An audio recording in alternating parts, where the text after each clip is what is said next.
Hello friend, जय माता दी। कैसे हैं आप सब। आपके अपने चैनल में आपका स्वागत है। आज इस वीडियो में हम आपके साथ शेयर करने वाले हैं कि अगर आपकी सासू माँ नहीं है तो हम सुहाग की थाली किसको दें, क्योंकि बहुत सारे सवाल ऐसे आते हैं कि हमारी सासू माँ नहीं है, हम सुहाग की थाली किसको दें, या फिर हमारी सासू माँ सुहागन नहीं है, हम सुहाग की थाली किसको दें, या फिर हमारी दरानी जिठानी नहीं है, ननंद नहीं है, हमारा कोई अपने घर में बड़ा नहीं है, हम जॉब से बाहर रहते हैं तो हम थाली किसको दें, क्या करें, उसका कहाँ पे दान दे के आएँ, कोई नहीं है लेने वाला तो उसका क्या करें।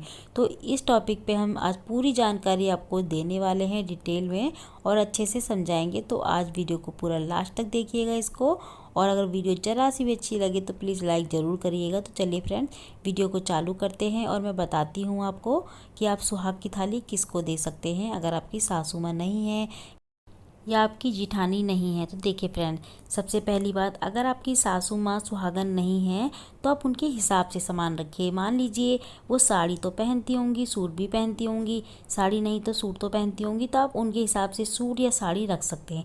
अगर वो सुहागन नहीं है, मैं उनके लिए बता रही हूँ।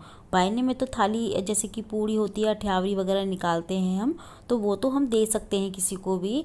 तो ज़रूरी नहीं है कि वो सुहागन को ही दिया जाए, वो तो हम किसी को भी दे सकते हैं थाली। अगर आपकी सासू माँ सुहागन नहीं है तो उनको भी जो है अठ्यावरी दे सकते हैं। प्रसाद होता है वो तो हम किसी को भी दे सकते हैं खाने के लिए, बस हमें खुद नहीं खाना होता। वो बस पूजा की थाली हमें खुद नहीं खानी होती, वो हमें किसी मान को देनी होती है। तो फ्रेंड्स देखिए, अगर आप जो अठ्यावरी होती है उसमें जो है एक दक्षिणा रख के कुछ भी 11 रुपये, 51 रुपये, 101 रुपये, जो भी आप रख सकें अपनी मर्जी के अनुसार आप रख सकते हैं। उसमें ज़रूरी नहीं है, ज़बरदस्ती नहीं है किसी की आप उसमें ज़्यादा रखें। आप कुछ भी रख सकते हैं, 11, 51 जो भी आप कर सकते हैं। उस हिसाब से आप अठ्यावरी आप जो निकालते हैं वो अपनी सासू माँ को दे सकते हैं। ज़रूरी नहीं है इसके लिए उनको सुहागन होना ज़रूरी है। रही बात सुहाग के सामान की, अगर आप सुहाग का सामान रखना चाहते हैं थाली में, मतलब कि अगर आप पूजा में अपना सारा सुहाग का सामान रखना चाहते हैं तो उस थाली को आप अपनी जिठानी को भी दे सकते हैं, नंद को भी दे सकते हैं। मान लीजिए अगर आपकी नंद नहीं है, मतलब जिठानी नहीं है, आप बड़ी हैं खुद और आपकी सास हैं अकेली घर में और वो सुहागन नहीं है, तो फिर किसको दें।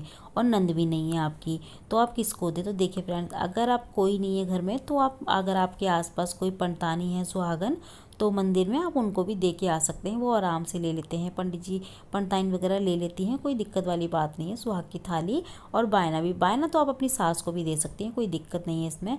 और सुहाग की थाली आप किसी भी पंडतानी को दे के आ सकती हैं।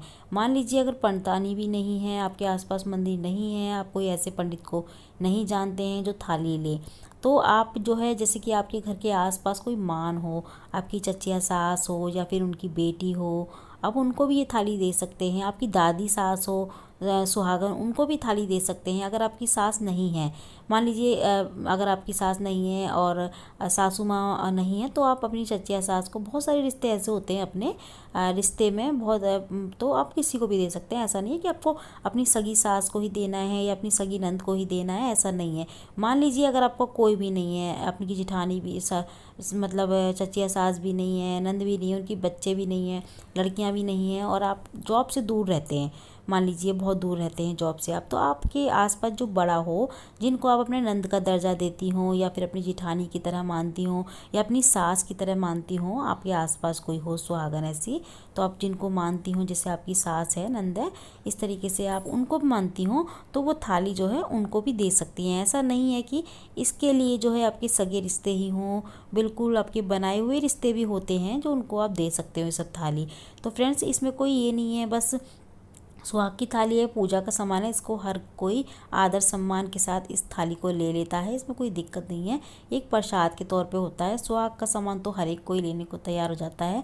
तो इसीलिए आप ये थाली अपने बनाए हुए रिश्तों को भी दे सकते हैं, जैसे कि बनाई हुई नंद हो, बनाई हुई सास हो, कोई भी आपके जो सास समान हो, सास की उम्र की हो, उनको भी दे सकते हैं। बस आप उनको सास मानती हो, बस इनको थाली किसको नहीं देनी होती, अपनी मम्मी को, जो आपकी माँ होती है उनको नहीं देनी होती थाली, अपनी बहन को नहीं दे सकते, अपने मायके में किसी को नहीं दे सकते थाली, अपने मायके के किसी भी मेंबर को, किसी भी लेडीज़ को नहीं दे सकते। ससुराल की कोई भी हो, ससुराल की तरफ की कोई भी हो, उनको ये थाली दे सकते हैं, लेकिन बस आपसे बड़ा हो, वो उम्र में आपसे बड़ा हो और आप उनको मान देते हो, पैर छूते हो, उनको ही ये थाली देनी होती है। और मदन सास के हिसाब से तो मैंने बता दिया, आपको क्लियर हो गया होगा। अगर आपकी सासू माँ सुहागन नहीं है तो उनको उसी हिसाब से सामान दीजिए। और हमको ऐसा करना भी नहीं चाहिए कि हमारी सासू माँ सुहागन नहीं है और हम जाके किसी और को थाली दे तो उनको भी अजीब लगेगा। इसीलिए ऐसा बिल्कुल नहीं करना चाहिए। ये सबके साथ हो सकता है, किसी के भी साथ हो सकता है, तो उनको ऐसा नहीं कीजिए उनके साथ। उनको जो है उनके हिसाब से थाली लगा के दीजिए और ज़रूरी नहीं है कि आपको सुहाग का सामान ही रखना ज़रूरी हो उसमें। और जो आप माता को चढ़ाने के लिए सुहाग का सामान रखते हैं, 5 चीज़ 11 चीज़ जो भी है, तो आप वो किसी और को सुहागन को दान दे सकते हैं। इसमें कोई दिक्कत वाली बात नहीं है। तो फ्रेंड्स, आपको आई होप कि आपको ये वीडियो समझ में आई होगी और अच्छे से क्लियर हो गया होगा कि हम सुहाग की थाली किस किस को दे सकते हैं। तो अगर आपको ये वीडियो पसंद आई है तो लाइक ज़रूर करिएगा। तो मैं मिलती हूँ अगली वीडियो में ऐसी अच्छी सी एक और वीडियो के साथ। जब तक के लिए जय माता दी।